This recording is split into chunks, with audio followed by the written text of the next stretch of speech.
Դուք տեսաք այդ 10 եպիսկոպոսների դեմքերը, իրենց կաշկանդվածությունը Նիկոլ Փաշինյանի հրապարակած տեսանյութում, այդ տեսարանը մի քանի վայրկյանը, որ իրենց դեմքերն էր ցուցադրվում,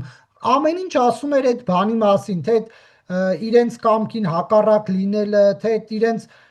մի խոսքով անտրամադիր գնացել ստորագրում էին, այդ տեսանյութից դա էր, միակ ուրախ զվարթ մարդը այդ տեսանյութում Ես պիտի չասեի, որ անդրամատիվ, ես պիտի չասեի, որ բարդատրված, ես իրենց դեմքերը նկատեցի, լավ ես նկատել, ես ուղղակի գարտացի այդ դեմքերի մեջ դխրություն,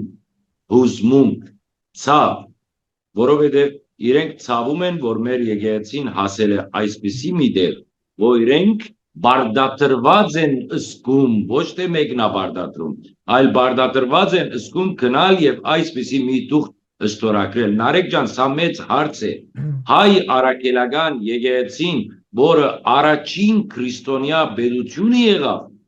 այսօր այդ հիմքերը խախտվեցին, այսօր աշխարհը խոսում է այդ մասին։ Նույնիսկ բելգիական, նույնիսկ բուլգարական լուրերը խոսում են այդ մասին, որ ամբողջ եկեղեցական դասը պետականությունը ոտքի է ելել եւ ուզում է հրաժարեցնել Գդրիչ Ներսիսյանը, սա բոլորիս ցավ է պատճառում։